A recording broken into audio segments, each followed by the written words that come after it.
Olá, queridos, graça e paz. Estamos aqui mais uma vez, continuando, a nossa jornada bíblica de Gênesis e Apocalipse em ordem cronológica, na ordem de acontecimentos.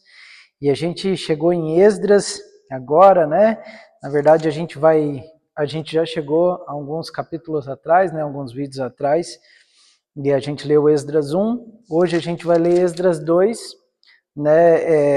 que vai ser uma lista de nomes, dos que voltaram para suas terras, e aí depois a gente vai ler o 3, o 4, e a gente volta para Daniel, para encerrar Daniel, ok? Essa vai ser a nossa jornada de hoje.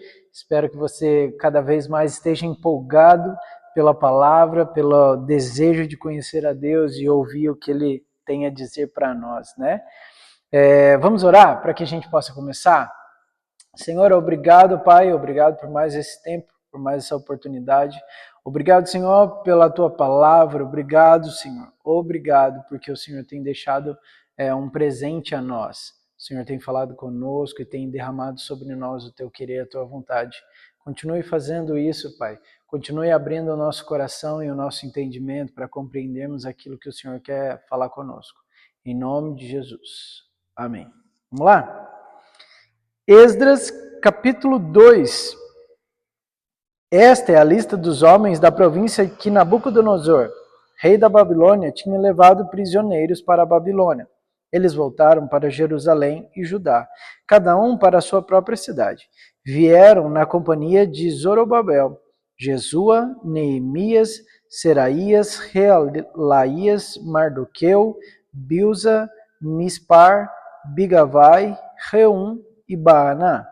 Esta é a lista dos israelitas. Os descendentes de Parós, 2.172. De Cefatias, 372. De Ará, 775. De Paate e Moabe, por meio da linhagem de Jesua e Joabe, 2.812. De Elão, 1.254. De Zatu, 945. De Zacai, 760. De Bani, 642. De Bebai, 623. De Asgade, 1.222. De Adonicão, 666. De Bigvai, 2.056. De Adim, 454. De Éter, por meio de Ezequias, 98. De Bessai, 323. De Jora, 112. De Hassum, 223. De Gilbar, 95. Os da cidade de Belém, 123. De Netofate, 56. De Anatote, 128. De Asmavete, 42. De Kiriate Jearim, Quefira e Beorote, 743. De Ramá e Geba, 621. De Micmas, 122. De Betel e Ai, 223. De Nebo, 52.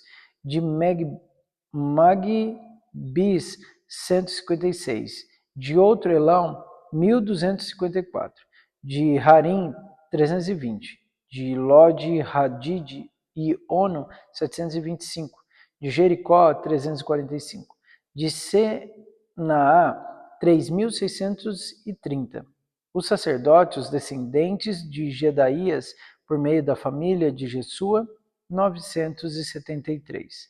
De Imer, 1.052. De Passur, 1.247. De Harim, 1.017. Os levitas, os descendentes de Jesua e de Cadmiel, por meio da linhagem de Davias, 74. De Paate e Moabe, por meio da linhagem de Jesua e Joabe, 2.818. De Elão, 1.254. De Zatu, 845. De Zacai, 760. De Binui, 648. De Bebai, 628. De Azagade, 2.322. De Adonicão, 667. De Bigvai 2067, de Adin 655, de Ater por meio de Ezequias. Gente, desculpa, perdão, eu voltei aqui. O que acontece, a gente leu até o versículo 40 de Esdras 2, e aí foi para Neemias aqui 7, mas a gente vai ler Neemias mais para frente, né? Então eu vou continuar a leitura de Esdras, tá?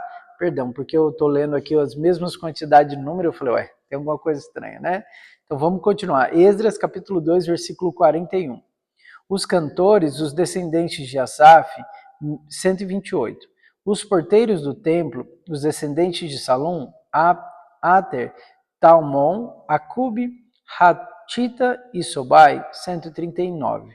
Os servidores do templo, os descendentes de Zila, Hasufa, Taboate, Queros, Sia, Padom, Lebana, Hagabá, Acube, Hagabe, Sanlai, Hanã, Gidel, Gaar, Reaías, Rezim, Necoda, Gazão, Uzá, Passeia, Bessai, Asná, Meunim, Nefuzim, Baquebuque, Hacufa, Harur, Baslute, Meida, Hassar, Barcos, Cícera, Tamá, Nesias e Atifa, os descendentes dos servos de Salomão, os descendentes de Sotai, Soferete, Peruda, Jaala, Darcon, Gidel, Cefatias,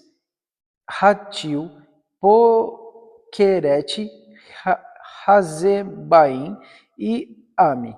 O total dos servidores do templo dos descendentes dos servos de Salomão, 392.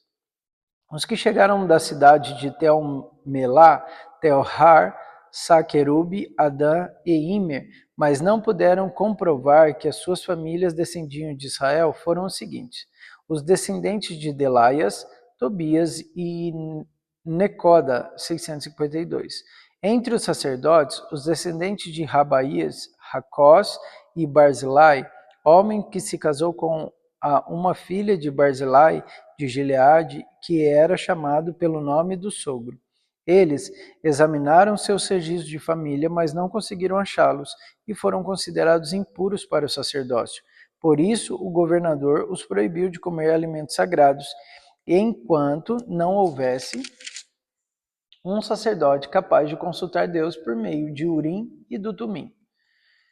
A totalidade dos que voltaram do exílio atingiu um número de 42.360 homens. Além dos seus, 7.337 servos e servas, havia entre eles 200 cantores e cantoras. Possuíam 736 cavalos, 245 mulas, 435 camelos e 6.720 jumentos. Quando chegaram ao templo do Senhor em Jerusalém, alguns chefes das famílias deram ofertas voluntárias para a reconstrução do templo de Deus no seu antigo local, de acordo com suas possibilidades. Deram à tesouraria para essa obra 500 quilos de ouro, 300 toneladas de prata e 100 vestes sacerdotais.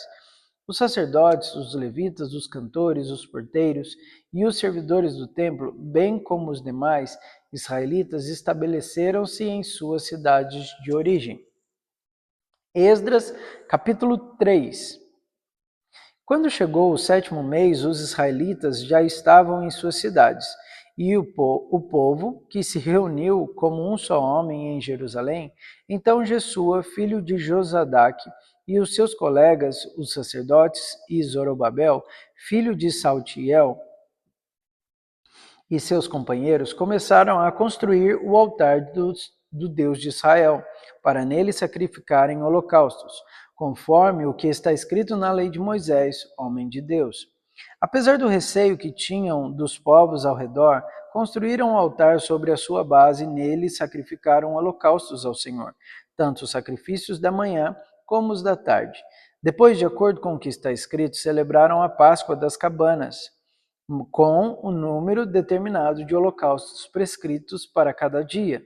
A seguir, apresentaram os holocaustos regulares, os sacrifícios da lua nova e os sacrifícios requeridos para todas as festas sagradas determinadas pelo Senhor, bem como os que foram trazidos como ofertas voluntárias ao Senhor. A partir do primeiro dia do 7º mês, começaram a oferecer holocaustos ao Senhor, embora ainda não tivessem sido lançados os alicerces do templo do Senhor. Então eles deram dinheiro aos pedreiros e aos carpinteiros e deram comida, bebida, azeite ao povo de Sidom e de Tiro, para que pelo mar trouxessem do Líbano para Jope toras de cedro. Isso tinha sido autorizado por Ciro, o rei da Pérsia. No segundo mês do segundo ano, depois de chegar ao templo de Deus em Jerusalém, Zorobabel, filho de Saltiel, Jesua, filho de Josadaque, e o restante de seus irmãos, os sacerdotes e os levitas, e todos os que tinham voltado do cativeiro para Jerusalém, começaram o trabalho designado, levitas de 20 anos para cima, para supervisionar a construção do templo do Senhor. Jesua, seus filhos e seus irmãos, e Cadiel e seus filhos, descendentes de Odavias, e os filhos de Hanadad, e os seus filhos e seus irmãos, todos eles levitas, uniram-se para supervisionar os que trabalhavam no templo de Deus. Quando os construtores lançaram os alicerces do templo do Senhor, os sacerdotes com suas vestes e suas trombetas, e os levitas, filhos de Asaf, com os símbolos, tomaram os seus lugares para louvar ao Senhor, conforme prescrito por Davi, o rei de Israel. Com louvor e ações de graças cantaram responsivamente ao Senhor. Ele é bom, e o seu amor a Israel dura para sempre. E todo o povo louvou o Senhor em alta voz, pois havia sido lançados os alicerces do templo do Senhor. Mas muitos dos sacerdotes, dos levitas e dos chefes das famílias mais velhas tinham visto o antigo templo. Choraram em alta voz quando viram o lançamento dos alicerces desse templo. Muitos, porém, gritavam de alegria. Não era possível distinguir entre o som dos gritos de alegria e o som do choro, pois o povo fazia enorme barulho, e o som foi ouvido a grande distância. Esdras, capítulo 4. Quando os inimigos de Judá e de Benjamim souberam que os exilados estavam reconstruindo o templo do Senhor e o Deus de Israel, foram falar com Zorobabel e com os chefes das famílias. Vamos ajudá-los nessa obra, porque como vocês, nós buscamos o Deus de vocês e temos sacrificado a eles desde a época de Esar-Hadon, rei da Assíria, que nos trouxe para cá. Contudo, Zorobabel, Jesu e os demais chefes das famílias de Israel responderam: não compete a vocês a reconstrução do templo do nosso Deus. Somente nós o construiremos para o Senhor, o Deus de Israel, conforme Ciro, rei da Pérsia, nos ordenou. Então, a gente da região começou a desanimar o povo de Judá e aterrorizá-lo para que não continuassem a construção. Pagaram alguns funcionários para que se opusessem ao povo e frustrassem o seu plano, e fizeram isso durante todo o reinado de Ciro, até o reinado de Dário, reis da Pérsia. Daniel, agora a gente vai para Daniel, capítulo 10. No terceiro ano do reinado no terceiro ano de Ciro, rei da Pérsia, Daniel, chamado Beltesazar, recebeu uma revelação. A mensagem era verdadeira e falava de uma grande guerra.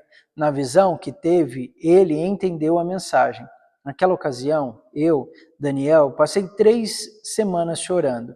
Não comi nada saboroso, carne, vinho, nem provei e não usei nenhuma essência aromática até que se passasse as 3 semanas. No 24º dia do primeiro mês, estava eu em pé, junto à margem de um grande rio, o Tigre.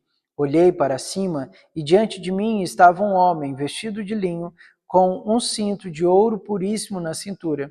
Seu corpo era como berílio, o rosto como relâmpago, os olhos como tochas acesas, os braços e pernas como reflexo de bronze polido, e a sua voz era como o som de uma multidão.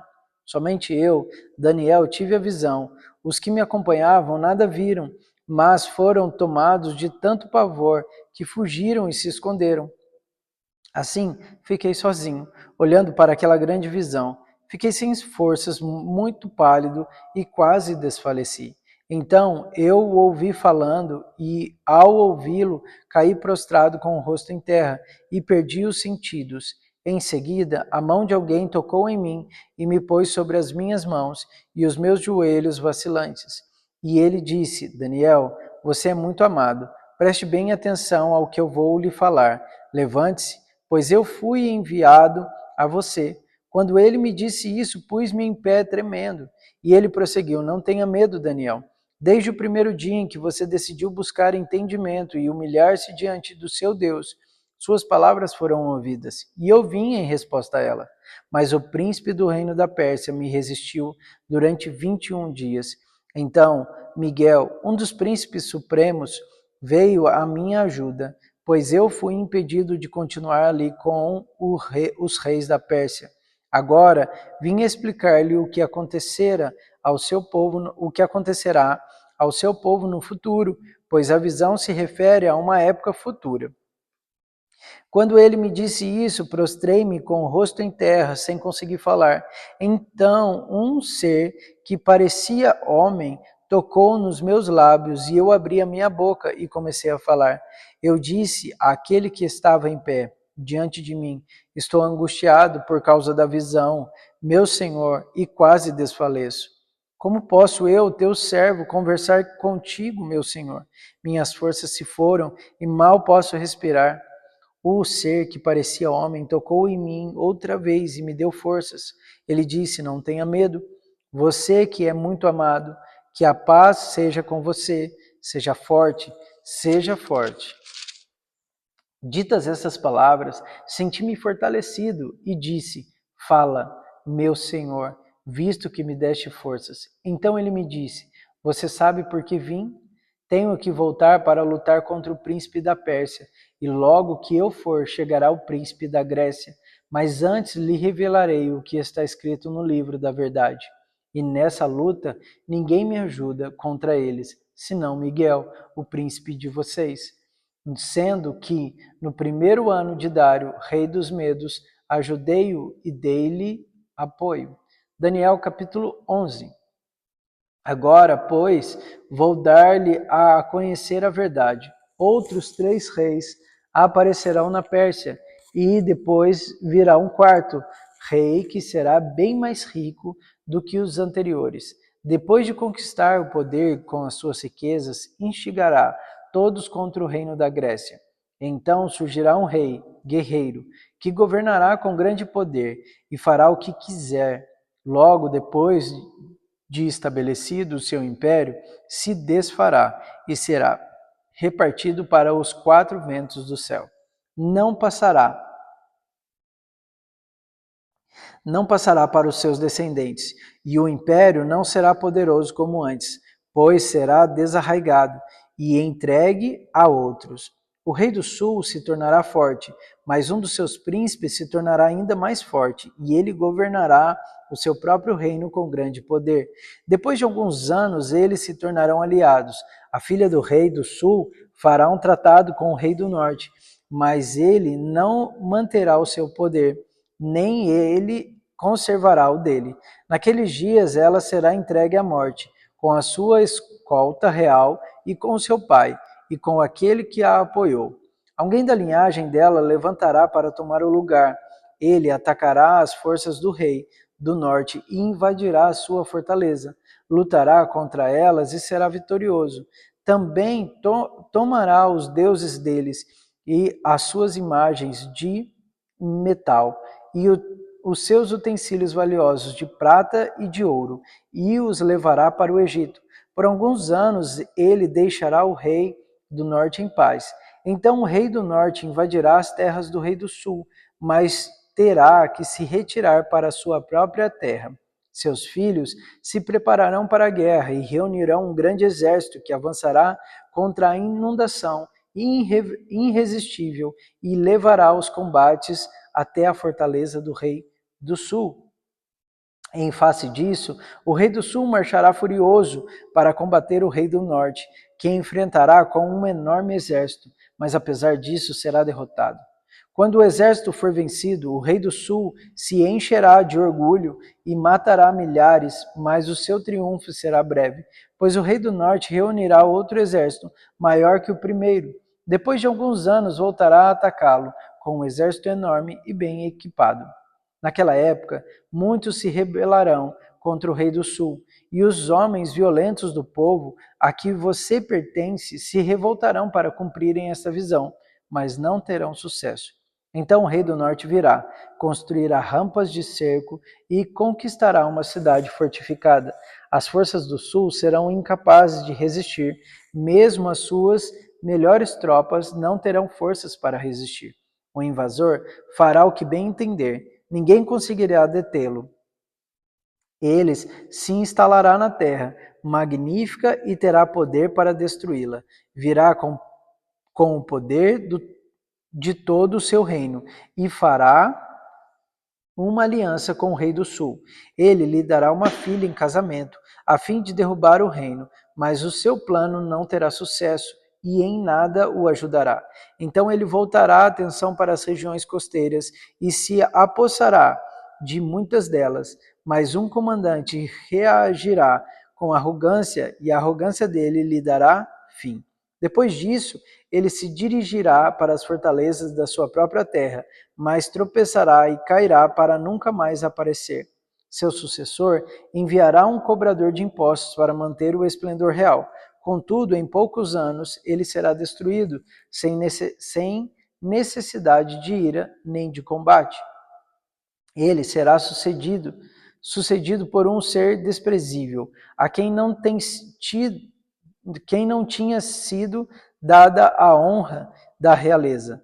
Este invadirá o reino quando o povo se sentir seguro e se apoderará do reino por meio de intrigas. Então um exército avassalador será arrasado diante dele. Tanto o exército como o príncipe da aliança serão destruídos. Depois de um acordo feito com ele, agirá traiçoeiramente e com apenas um pequeno grupo chegará ao poder. Quando as províncias mais ricas se sentirem seguras, ele as invadirá e realizará o que nem seus pais nem seus antepassados conseguiram. Distribuirá despojos, saques e riquezas entre os seguidores. Ele tramará e tomará de fortaleza, mas só por algum tempo. Com um grande exército, juntará suas forças e a sua coragem contra o rei do sul. O rei do sul guerreará, mobilizando um exército grande e poderoso, mas não conseguirá resistir por causa dos golpes tramados contra ele. Mesmo os que estiverem sendo alimentados pelo rei tentarão destruí-lo. Seu exército será arrasado e muitos cairão em combate. Os dois reis, com o seu coração inclinado para o mal, sentarão à mesma mesa e mentirão um para o outro, mas sem resultado, pois o fim só virá no tempo determinado. O rei do norte voltará para a sua terra com grande riqueza, mas o seu coração estará voltado contra a Santa Aliança. Ele empreenderá ação contra ela e depois voltará para a sua terra.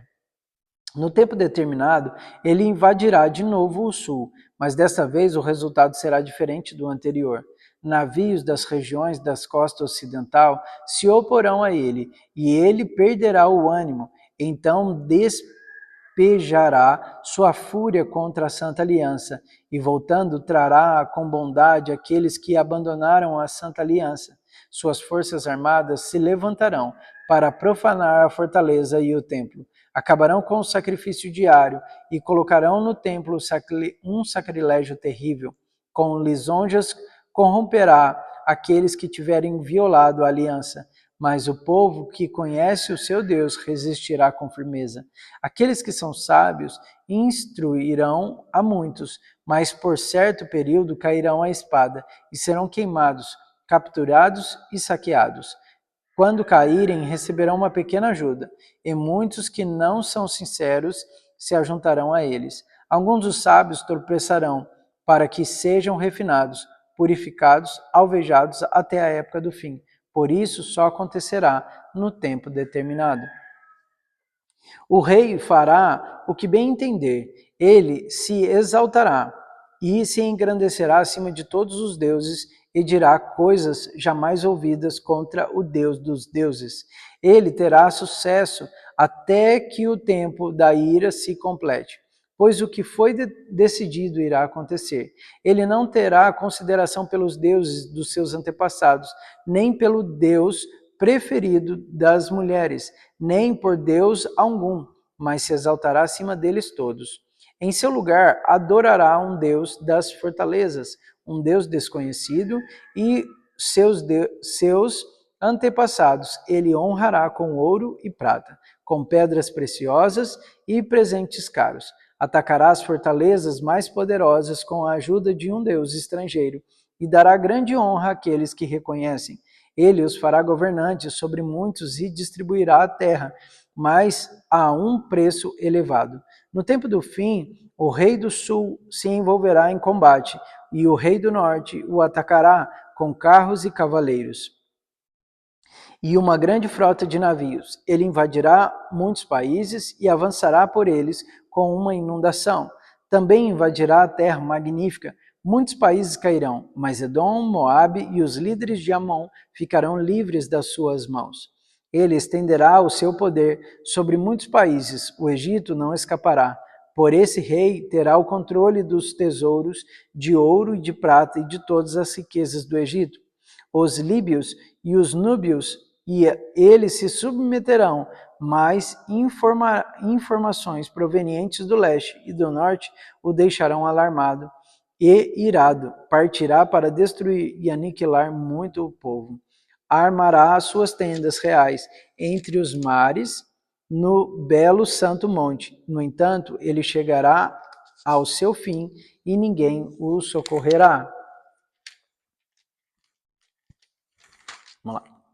Daniel capítulo 2. Naquela ocasião, Miguel, capítulo 12, Daniel capítulo 12. Naquela ocasião, Miguel, o grande príncipe que protege o seu povo, se levantará. Haverá um tempo de angústia como nunca houve, desde o início das nações, até então. Mas aquela ocasião, o seu povo, todo aquele cujo nome está escrito no livro, será liberto. Multidões que dormem no pó da terra acordarão uns para a vida eterna e outros para a vergonha e para o desprezo eterno. Aqueles que são sábios reluzirão como o fulgor do céu, e aqueles que conduzem muitos à justiça serão como as estrelas para todo sempre.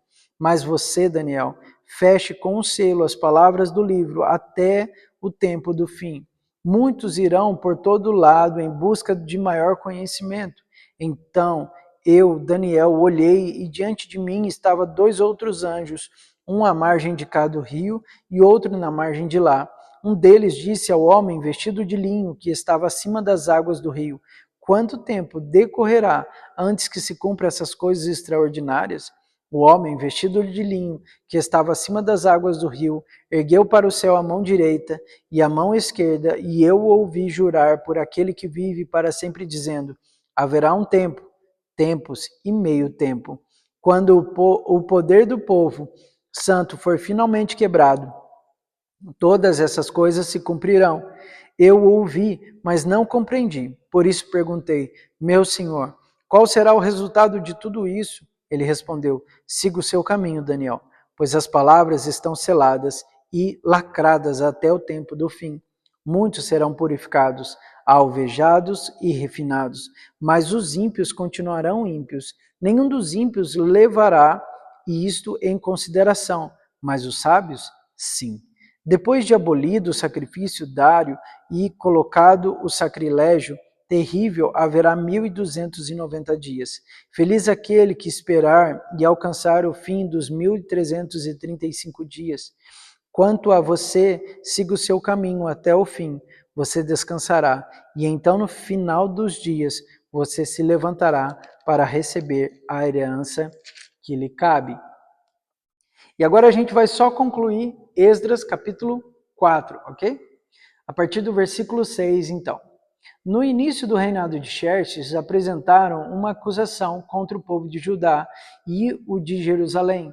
E nos dias de Artaxerxes, rei da Pérsia, Bislão, Mitredate, Tabeel e o restante dos seus companheiros escreveram uma carta a Artaxerxes. A carta foi escrita em aramaico, com caracteres aramaicos.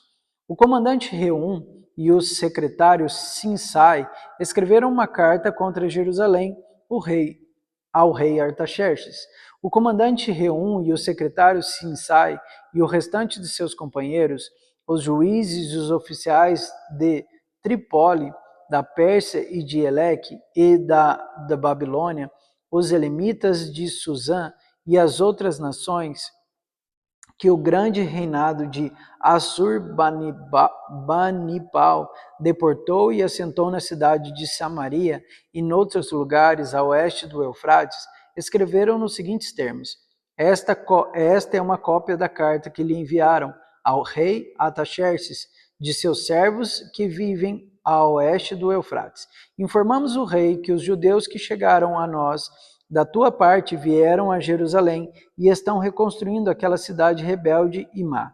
Estão fazendo reparos nos muros e consertando os alicerces. Além disso, é preciso que o rei saiba que se essa cidade for reconstruída e os seus muros reparados, não mais se pagarão impostos e tributos ou taxas, e as rendas do rei sofrerão prejuízos. Agora, visto que estamos a serviço do palácio e não nos conveniente haver a desonra do rei, nós lhe enviamos esta mensagem ao rei, a fim de que se faça uma pesquisa nos arquivos de seus antecessores.